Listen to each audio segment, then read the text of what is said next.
السلام علیکم ورحمۃ اللہ وبرکاتہ۔ ناظرین، قرآن ایک ایسی کتاب ہے جس نے دنیا کی کایا پلٹ دی، ایک ایسی کتاب جس نے قوموں کو زمین سے آسمان پر پہنچا دیا، جس نے لوگوں کی زندگی بدل دی، جس کی تلاوت سے ہر حرف پر 10 نیکیاں ملتی ہیں، جس کو یاد کرنے والے کے لیے جنت میں درجات بلند ہوتے ہیں، جس کو حفظ کرنے سے تاج پہنایا جاتا ہے، جس میں ماہر بننے والے کا رتبہ فرشتوں کے ساتھ ہو جاتا ہے، جس کو پڑھنے والا بھی ثواب پاتا ہے، جس کو سننے والا بھی ثواب پاتا ہے، جس کو سیکھنے والا بھی دنیا کا بہترین آدمی کہلاتا ہے، اور جس کو سکھانے والا بھی دنیا کا بہترین آدمی ہوتا ہے، جو ہماری زندگی کا دستور ہے، جس کو پڑھنا، جس کو سمجھنا ہمارا فرض عین ہے۔ دنیا کی سب سے زیادہ پرنٹ ہونے والی یہی کتاب ہے، دنیا کی سب سے زیادہ فروخت ہونے والی بھی یہی کتاب ہے، دنیا کی سب سے زیادہ پڑھی جانے والی بھی یہی کتاب ہے، اور دنیا کی سب سے زیادہ بلا سمجھے پڑھی جانے والی بھی یہی کتاب ہے۔ بدقسمتی سے لوگوں نے آج اس کو صرف تبرک کا ذریعہ سمجھ رکھا ہے۔ نکاح میں سب سے پہلے لڑکی کو قرآن دیا جاتا ہے، لیکن کبھی اس کو کھولا نہیں جاتا۔ اگر کوئی مر جائے تو کھولی جاتی ہے۔ کچھ نا سمجھ لوگوں نے اس کو صرف ایصال ثواب کا ذریعہ بنا رکھا ہے۔ کچھ لوگوں نے قرآن خوانی کے نام پر دکان کھول لیا ہے۔ کوئی مر جائے تو کرائے پر تلاوت، دکان و مکان کی خیر و برکت کے نام پر کرائے کی تلاوت، کسی کی برسی ہو تو کرائے کی تلاوت۔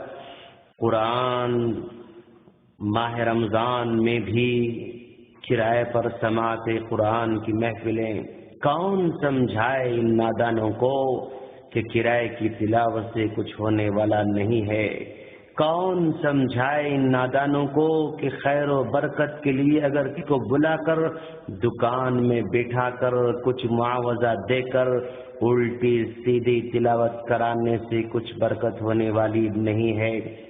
اگر کوئی چاہتا ہے کہ اس کے دکان میں تجارت میں برکت ہو تو اس کو چاہیے کہ نماز کی پابندی کرے، کیونکہ پیارے نبی صلی اللہ علیہ وسلم کا فرمان ہے۔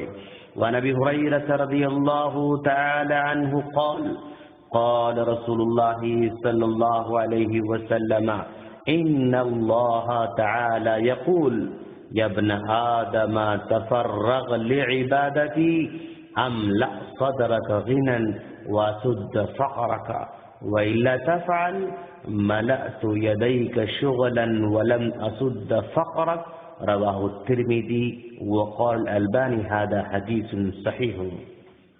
یہ ترمذی کی روایت ہے۔ حضرت ابو ہریرہ رضی اللہ تعالیٰ عنہ کہتے ہیں کہ اللہ کے رسول صلی اللہ علیہ وسلم نے فرمایا، اللہ تعالیٰ فرماتا ہے، اے ابن آدم، تو میری عبادت کے لیے وقت نکالا کر، میں تجھے مالدار بنا دوں گا اور تیری غربت کو بٹا دوں گا، اور اگر تو نے میرے لیے وقت نہیں نکالا تو میں تم کو دن بھر مصروف رکھوں گا اور تمہاری غربت کو جیسے کہ ویسے ہی باقی رکھوں گا۔ ناظرین، دیکھا آپ نے کہ آج کے نماز چور تاجر حضرات عبادت کو بھلا دیا جو کہ اصل برکت کا ذریعہ ہے، اس کے بجائے کرائے پر قرآن خوانی کرنے والوں کو لایا، نتیجے میں برکت سے بھی محروم اور الٹا غلے سے مال بھی چرا لیا جا رہا ہے۔ ہم یہ نہیں کہتے کہ ہر قرآن خوانی کرنے والا ایسے ہی چور ہوتا ہے یا مال چراتا ہے، لیکن ہم یہ کہتے ہیں کہ جو کام بھی نبی کے طریقے سے ہٹ کر ہوتا ہے وہ کام ایمانداری، تقوی، ڈر اور خوف سے بالکل خالی ہوتا ہے۔ جب عمل تقوی سے خالی ہو تو قرآن خوانی کے بہانے سے بھی چوری کر سکتا ہے، یا اگر دکاندار زیادہ وہمی ہو تو اس کو یہ بتایا جاتا ہے کہ تمہاری دکان پر جادو کیا جا رہا ہے، اس لیے تمہارے کاروبار کو نقصان ہو رہا ہے، تم کو ترقی نہیں ہو رہی ہے، اس کو بندش کرنا پڑے گا۔ جادو کو ختم کرنے کے لیے مختلف عملیات کا ذکر کیا جاتا ہے، پھر اس کے بعد یہ نادان دین سے ناواقف تاجروں کو لوٹنے کا سلسلہ شروع ہو جاتا ہے، جو کافی لمبے عرصے تک جاری رہتا ہے۔ جہاں پر بھی تاجروں میں کمپٹیشن ہو تو وہاں پر یہ لوٹنے والے ڈاکو عامل بہت جلد اپنا اڈا جما لیتے ہیں۔ ہم اپنے بھائیوں کو آگاہ کرنا چاہتے ہیں کہ دکان و مکان کی خیر و برکت کے نام پر روزانہ صبح سویرے کسی کو بلا کر تلاوت کرائی جاتی ہے، ایصال ثواب کے نام پر مدارس کے بچوں کو اجتماعی تلاوت کے لیے گھروں کو لایا جاتا ہے، اس سے آپ کو کوئی فائدہ ہونے والا نہیں ہے، یہ صرف ایک کمائی کے ذرائع ہیں، اس سے بچنا ہوگا۔ آپ کاروبار میں برکت چاہتے ہیں تو ایمانداری سے کاروبار کریں، استغفار کرتے رہیں، توبہ کرتے رہیں، نمازوں کی پابندی کرتے رہیں، تقوی پیدا کریں، رشتہ داروں کے ساتھ صلہ رحمی کریں، جھوٹی قسم نہ کھائیں، وعدہ خلافی نہ کریں، دھوکہ نہ دیں۔ ان چیزوں کی پابندی سے کاروبار میں برکت ہوتی ہے۔ اس کے بجائے بدعات اور خرافات کا سہارا لیں گے تو دنیا بھی چلی گئی اور دین بھی چلا جاتا ہے اور آخرت بھی چلی جاتی ہے۔ اور اگر آپ ایصال ثواب چاہتے ہیں تو پیارے نبی صلی اللہ علیہ وسلم نے فرمایا، جب انسان مر جاتا ہے تو اس کے عمل کے دروازے بند ہو جاتے ہیں، لیکن 3 طریقوں سے اجر ملتا رہتا ہے۔ مرنے والا صدقہ جاریہ کیا تھا یا علم چھوڑ کر گیا تھا تو اس کو اجر ملتا رہے گا۔ تیسرا، اگر اس کی نیک اولاد دعا کرتی ہے تو اجر ملتا ہے۔ تو ناظرین، آپ نیک عمل کرتے رہیں، دعا کرتے رہیں۔ کسی دوسرے سے قرآن پڑھ کر بخشوانا یہ سنت کا طریقہ نہیں ہے اور نہ اس سے کوئی ثواب ملنے والا ہے۔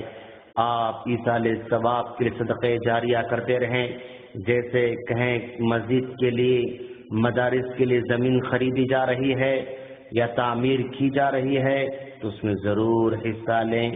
جو بچے دین کا شوق رکھتے ہیں ان کی کفالت کر کے ان کو حافظ بنائیں، ان کو عالم بنائیں۔ مساجد میں نوجوانوں کو دینی تعلیم کے لیے کلاسز کنڈکٹ کریں، اس پر خرچ کریں۔ جو اخلاص کے ساتھ دین کی خدمت میں لگے ہوئے ہیں ان کا بھرپور ساتھ دیں، ان کے لیے سہولتیں فراہم کریں تاکہ دین کا ایک سوئی کے ساتھ کام کیا جائے۔ یہ ساری چیزیں ایصال ثواب میں شمار ہوں گی۔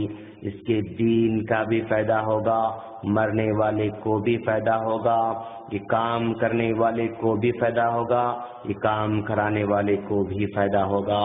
ہم اللہ سے دعا کرتے ہیں کہ باری تعالیٰ تو جھوٹے عاملوں سے ہم تمام کو محفوظ فرما، جو دین کا نام لے کر لوگوں کو دھوکہ دیتے ہیں ایسے لوگوں سے امت مسلمہ کو محفوظ فرما، اور بدعات سے محفوظ فرما، خرافات سے محفوظ فرما، تیرے نبی کی سنت پر چلنے کی ہم تمام کو توفیق عطا فرما۔